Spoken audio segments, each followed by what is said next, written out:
Hello friends, स्वागत है आपका अपने यूट्यूब चैनल RSL एडुलाइन में। यह बेसिक इंग्लिश ग्रामर सीरीज़ का वीडियो है। इस वीडियो में हम chapter 16 use of be able to in detail के बारे में पढ़ेंगे एवं समझेंगे। यह वीडियो आपके लिए बहुत ही महत्वपूर्ण होने वाला है, इसलिए इसे अंत तक जरूर देखें। सभी परीक्षाओं की तैयारी, ग्रामेटिकल उपयोग एवं स्पीकिंग इंग्लिश के लिए विशेष महत्वपूर्ण है। यह सीरीज A to Z 1 मतलब चैप्टर 1 से स्टार्ट है, तो उन वीडियो को भी जरूर देखिए। तो आइए शुरू करते हैं। Here we go now. Today's proverb. Proverb means कहावत होती है। टुडेज प्रोवर्ब क्या है? आज की कहावत, cut your coat according to your cloth. Cut मतलब काटना, योर यानी तुम्हारा, कोट यानी कोट, अकॉर्डिंग यानी के अनुसार, योर क्लॉथ मतलब कपड़े। इसका मतलब है अपने कोट को अपने कपड़े के अनुसार काटिए। इट मीन्स दैट जितनी चादर उतने पैर पसारिए। टुडेज कन्वर्सेशन, आज का conversation. After you, after means बाद, यू यानी तुम, इट मीन्स दैट तुम्हारे बाद, लेकिन इसकी हिंदी क्या होती है? पहले आप। इसका यूज़ हम कब करते हैं? जब हम बहुत से गेस्ट के साथ बैठे हैं या हमारे फ्रेंड्स के साथ या हमसे जो बड़े हैं, और कोई कॉफ़ी या चाय या नाश्ता को सर्व करता है, तो हमसे यदि बड़ा है तो हम उस समय इस सेंटेंस का यूज़ कर सकते हैं। आफ्टर यू मतलब पहले आप लीजिए, उसके बाद मैं। Chapter 16 use of be able to. Use क्या है इसका? To express ability, capacity, capability, power और आर्डर। वर्तमान, भूतकाल एवं भविष्य में योग्यता, क्षमता, समर्थ, शक्ति को दर्शाने के लिए एबल टू का प्रयोग किया जाता है। हिंट, हिंदी वाक्यों के अंत में वर्तमान में सकता है, सकती है, सकते हैं। भूतकाल में सकता था, सकती थी, सकते थे, सका, सकी, सके। फ्यूचर में सकेगा, सकेगी, सकोगे, सकेंगे आदि शब्द आते हैं। स्ट्रक्चर, संरचना क्या है इसकी? Subject plus helping verb plus able to plus first form of the verb plus object. इससे पहले का जो वीडियो है कैन का और कुड का वीडियो है, उसमें मैंने सब्जेक्ट, हेल्पिंग वर्ब, सब ऑब्जेक्ट सबको डिटेल में समझाया हुआ है, तो उस वीडियो को भी आप जरूर देखिएगा। और यदि पसंद आता है तो उसको लाइक करिए एवं सब्सक्राइब करिए चैनल को। तो इसके अकॉर्डिंग क्या, सबसे पहले सब्जेक्ट आएगा, फिर हेल्पिंग वर्ब आएगी, एबल टू, फिर first form of the verb and object का यूज हो। एग्जाम्पल देखिए, प्रेजेंट में आई कैन स्विम, तो यहाँ आई क्या है? सब्जेक्ट है, कैन हेल्पिंग वर्ब है, लेकिन स्विम है ना। लेकिन यह जो स्ट्रक्चर है वो एबल टू के लिए दिया है। तो आई कैन स्विम, मैं तैर सकता हूँ, तो आई कैन स्विम को हम एबल टू के सेंटेंस के द्वारा भी बोल सकते। कैसे? I am able to swim, मैं तैर सकता हूँ या तैर सकती हूँ। तो इसमें देखिए, आई सब्जेक्ट है, एम हेल्पिंग वर्ब है और एबल टू है, उसके बाद स्विम मतलब तैरना first form of the verb है। अब बात है पास्ट में, आई कुड स्विम, कैन के प्लेस पर हमने कुड का यूज़ किया। और इसी सेंटेंस को आप कैसा एक तरीके से और लिख सकते हो, वो क्या है? I was able to swim, मतलब कुड के प्लेस पर हमने क्या किया है? वॉज एबल टू का यूज़ किया है। मैं तैर सकता था या मैं तैर सकती थी या मैं तैर सका या मैं तैर सकी, यह पास्ट के लिए है। तो इसमें भी देखिए, आई सब्जेक्ट है, वॉज हेल्पिंग वर्ब है, फिर आपका एबल टू है और स्विम क्या हो गया? First form of the verb है। फिर आता है आपका फ्यूचर में, I shall be able to swing, मैं तैर सकूंगा। तो इसमें भी देखिए शैल बी हेल्पिंग वर्ब है, आई सब्जेक्ट है, शैल बी हेल्पिंग वर्ब है, एबल टू है, उसके बाद first form of the verb swim है। तो आपको ध्यान रखना है कि एबल टू का यूज प्रेजेंट, पास्ट और फ्यूचर तीनों कालों में होता है या तीनों टेंसों में होता है। तो इस वीडियो में आपको एबल टू का यूज तीनों टेंस में बताया जा रहा है, तो इसको अंत तक जरूर देखिए। We were able to play cricket in the ground, है ना। We were able to play cricket in the ground, यह पास्ट का है। हम मैदान में क्रिकेट खेल सके या हम मैदान में क्रिकेट खेल सकते थे। इस वाक्य में, इस सेंटेंस में बी क्या है, सब्जेक्ट है, करता है। बर हेल्पिंग वर्ब या एक्सिलरी वर्ब है। फिर उसके बाद एबल टू का यूज हुआ है। फिर play first form of the verb है, क्रिया की प्रथम अवस्था। और क्रिकेट क्या है, इसमें ऑब्जेक्ट है और कर्म। और इन द ग्राउंड एक्सटेंशन है, सेंटेंस का विस्तार है। अब हम देखते हैं हेल्पिंग वर्ब या axillary verb, present, past, future. Present, past, future, इसमें हम आपको अलग अलग बताने वाले हैं कि प्रेजेंट में हेल्पिंग वर्ब कौन कौन सी किस सब्जेक्ट के साथ यूज होती हैं, पास्ट में और फ्यूचर में। तो सबसे पहले आता है आई के साथ प्रेजेंट में एम का यूज होता है, पास्ट में वॉज का यूज होता है और फ्यूचर में शैल बी का यूज किया जाता है। अब हम देखते हैं बी, यू, दे और प्लूरल। तो इसमें देखिए आप, प्रेजेंट में आर का यूज किया जाता है, पास्ट में बर का यूज होता है और फ्यूचर में बी के साथ में शैल बी और यू, दे, प्लूरल के साथ में विल बी का यूज किया जाता है। लेकिन स्पोकन में आप सभी में विल बी का यूज कर सकते हैं।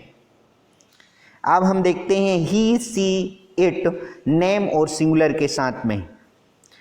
तो प्रेजेंट में इसका यूज किया जाता है, पास्ट में वॉज का यूज किया जाता है और फ्यूचर में विल बी का यूज किया जाता है इन सब्जेक्ट के साथ में। ओके, अब हम देखते हैं इसका अफर्मेटिव सेंटेंस। आने वीडियो में आगे हम आपको नेगेटिव, इंटरगेटिव, नेगेटिव और WH सेंटेंस भी बताएंगे। तो यहाँ देखिए अफर्मेटिव सेंटेंस, एडजेक्टिव सेंटेंस, इसका सबसे पहले संरचना देखते हैं। तो सब्जेक्ट आएगा, हेल्पिंग वर्ब आएगी, एबल टू और first form of the verb और ऑब्जेक्ट का यूज किया जाएगा। सेंटेंस देखिए, एग्जाम्पल प्रेजेंट का देखिए, I am able to do this, मैं यह कर सकता हूँ या मैं यह कर सकती हूँ। Past, he was able to marry, वह शादी कर सका या वह शादी कर सकता था। Future, you will be able to speak English very soon, तुम जल्द ही अंग्रेजी बोल सकोगे। तो इसमें प्रेजेंट, पास्ट, फ्यूचर सभी के एक एक सेंटेंस लिए गए हैं अफर्मेटिव। अब आता है आपका कॉन्ट्रैक्टेड फॉर्म। कॉन्ट्रैक्टेड फॉर्म जो है, am plus not ain't, it plus not isn't, are plus not aren't, was plus not wasn't, were plus not weren't, will plus not won't, shall plus not shan't, has plus not hasn't, have plus not haven't, had plus not hadn't, do plus not don't, does plus not doesn't, did plus not didn't. यह आपकी short form है helping verb के साथ में not का use करके, या इनको हम कॉन्ट्रैक्टेड फॉर्म भी बोलते हैं। अब हम देखते हैं negative sentence. Negative sentence structure क्या होगा, subject plus helping verb plus not plus able to plus first form of the verb plus object. तो आपको क्या ध्यान रखना है, नेगेटिव में पूरा स्ट्रक्चर सेम रहेगा, सिर्फ हेल्पिंग वर्ब के बाद हम नॉट को पुट कर देंगे। एग्जाम्पल प्रेजेंट में I am not able to do this, मैं यह नहीं कर सकता हूं, है ना। He was not able to marry, वह शादी नहीं कर सका या वह शादी नहीं कर सकता था। Future, you will not be able to speak English very soon, तुम जल्द ही अंग्रेजी नहीं बोल सकोगे। इसमें ध्यान रखना है कि जब दो हेल्पिंग वर्ब होती हैं तो दो हेल्पिंग वर्ब के बीच में नॉट को पुट करते हैं। बाकी इसमें देखिए एम हेल्पिंग वर्ब है, उसके बाद हमने नॉट को पुट किया है, वॉज हेल्पिंग वर्ब है, उसके बाद हमने नॉट को पुट किया है, और यहाँ शैल बी हेल्पिंग वर्ब थी तो बिल हेल्पिंग वर्ब थी, बिल भी, तो बिल के बाद हमने नॉट को पुट किया है। तो यहाँ आपको थोड़ा सा ध्यान रखना है। अब हम देखते हैं इंट्रोगेटिव सेंटेंस आता है हमारा। इसका स्ट्रक्चर क्या है, सब्जेक्ट के पहले हेल्पिंग वर्ब को पुट कर देंगे, helping verb plus subject plus able to plus first form of the verb plus object. तो अब आता है प्रेजेंट, तो इसमें हेल्पिंग वर्ब हमने एम को सब्जेक्ट आई से पहले पुट किया है। Am I able to do this, क्या मैं यह कर सकता हूं। Past, was he able to marry, क्या वह शादी कर सका या क्या वह शादी कर सकता था। Will you be able to speak English very soon, क्या तुम जल्द ही अंग्रेजी बोल सकोगे। तो अब हम देखते हैं क्या कि स्पोकन इंग्लिश में इंट्रोगेटिव सेंटेंस और WH से हम क्या करते हैं, क्वेश्चन करते हैं और उनके हमें आंसर मिलते हैं। तो जब हम इंट्रोगेटिव से क्वेश्चन करते हैं तो उसका आंसर कैसे देना है यहाँ हम देखते हैं। तो फर्स्ट में देखिए, am I able to do this, yes I am able to do this, no I am not able to do this, हाँ मैं यह कर सकता हूँ, नहीं मैं यह नहीं कर सकता हूँ। तो जब इंट्रोगेटिव से क्वेश्चन किया जाता है तो इसके दो आंसर हो सकते हैं। तो पहला, ऐसे यदि आंसर देंगे हम तो अफर्मेटिव सेंटेंस से जाएगा आंसर, और यदि हम नो से आंसर देते हैं तो नेगेटिव से आंसर जाएगा। अब देखिए, was he able to marry, yes he was able to marry, हाँ वह शादी कर सकता था। No he was not able to marry, नहीं वह शादी नहीं कर सकता था। Yes I shall be able to speak English very soon, हाँ मैं जल्द ही अंग्रेजी बोल सकूँगा। No I shall not be able to speak English very soon, नहीं मैं जल्द ही अंग्रेजी नहीं बोल सकूंगा। इंट्रोगेटिव नेगेटिव सेंटेंस आता है। अब इसके बाद subject plus helping verb plus subject plus not plus able to plus first form of the verb plus object. तो इसमें क्या ध्यान रखना है आपको, इंट्रोगेटिव मतलब हेल्पिंग वर्ब को सबसे पहले रखना है, और नॉट मीन्स सब्जेक्ट के बाद आपको नॉट पुट करना है, या फिर आप क्या कर सकते हैं, जो हमने कॉन्टेक्ट फॉर्म दिए हैं उसको सबसे पहले आप इसमें रख सकते हैं। Present, am I not able to do this, क्या मैं यह नहीं कर सकता हूं। Was he not able to marry, क्या वह शादी नहीं कर सकता था।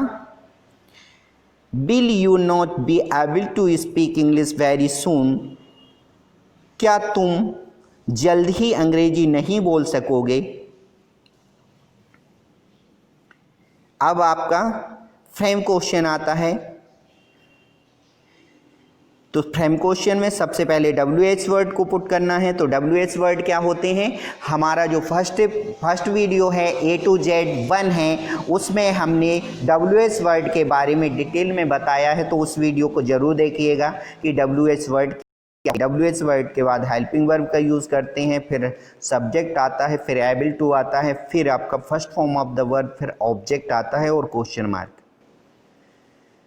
What are you able to do, तुम क्या कर सकते हो। What are you able to do, तुम क्या कर सकते हो। With whom was he able to marry, वह शादी किसके साथ कर सकता है था।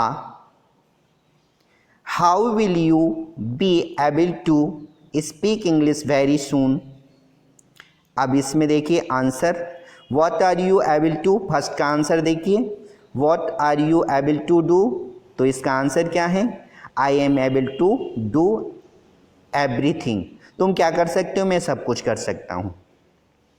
फिर आपका आता है with whom was he able to marry, वह किसके साथ शादी कर सकता था, तो he was able to marry with her, वह उसके साथ लड़के, हर मीन्स कोई लड़की के साथ कर सकता था।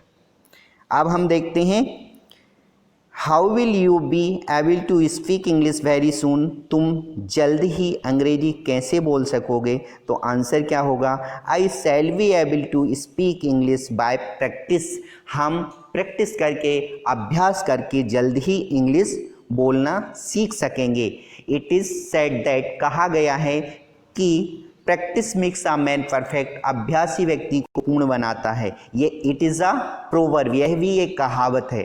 तो आप प्रैक्टिस करिए, बार बार करिए, again and again and again and again, एक दिन ऐसा होगा कि आप इंग्लिश सीख जाएंगे।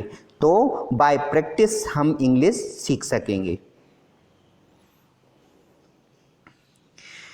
फिर आपका आता है 3 फॉर्म्स ऑफ द वर्ब। अभी हम क्या करते हैं, एक दो वीडियो जो हमारे हैं कैन वाला है, कोड वाला है, इनमें हमने दो दो तीन तीन जो 3 फॉर्म्स ऑफ द वर्ब दी हैं, तो इसमें भी हमने 5 वर्ब को लिया है जो अलग से हैं, तो उनका आप यूज़ कर सकते हो और आपको लर्न करना है। First form, second form, third form. Make made made, बनाना है ना, मेक मेड बनाना। कम केम खम, आना। प्ले प्लेड प्लेड, खेलना। टीच टॉट पढ़ाना। लर्न सिखाना या सीखना। तो ये 3 फॉर्म्स ऑफ द वर्ब हैं, तो आपको रिपीट करना है again and again. Make made, come came come, play played played, teach taught learn. Okay. अब हमारा आता है होमवर्क A to Z 16 का जो होमवर्क है वो हम देखते हैं। व्हाट डिड यू लर्न, आपने क्या सीखा। इसकी आंसर शीट आपको A to Z 17 में मिलेगी, आने वाले जो हमारा वीडियो है उसमें। तो अब क्या है, आपको इन सेंटेंस को ट्रांसलेट करना है हिंदी टू इंग्लिश। क्या मैं यह सवाल हल नहीं कर सकता था, यह कौन नहीं कर सकता है, तुम क्या कर सकोगे, क्या यह समाचार सच नहीं हो सकता था, वह भोजन बना सकती थी। यह जो सेंटेंस हैं इनको आप ट्रांसलेट करके कमेंट्स बॉक्स के द्वारा कमेंट करके आंसर दे सकते हैं। और यदि आपसे इसके आंसर नहीं बनते हैं तो आप आने वाला हमारा जो A to Z 17 वीडियो है उसमें आप चैप्टर 17 में देख सकते हैं। अब हम देखते हैं answer sheet of A to Z 15। यह 16 चैप्टर है तो इसमें हमने 15 की आंसर शीट दी है। क्या मैं यह सवाल हल नहीं कर सकता था, couldn't I solve this math। यह कौन नहीं कर सकता था, who couldn't do it। तुम क्या कर सकते थे, what did you do। क्या यह समाचार सच नहीं हो सकता था, couldn't this news be truth। वह भोजन बना सकती थी, she could cook food। यह आंसर शीट है। तो अब हम देखते हैं, यदि आपको मेरा वीडियो पसंद आया हो तो इसको लाइक और शेयर करिए, और यदि वीडियो आपने चैनल को सब्सक्राइब नहीं किया है तो please subscribe my channel for more videos. और अगले चैप्टर में आपको बी सेल टीच chapter 17 use of V1 model में। नेक्स्ट जो हमारा 17 चैप्टर रहेगा उसमें हम में के बारे में पढ़ेंगे एवं समझेंगे। तो अगले वीडियो का आप इंतज़ार कीजिए, वह देखिए। Thanks for watching this video.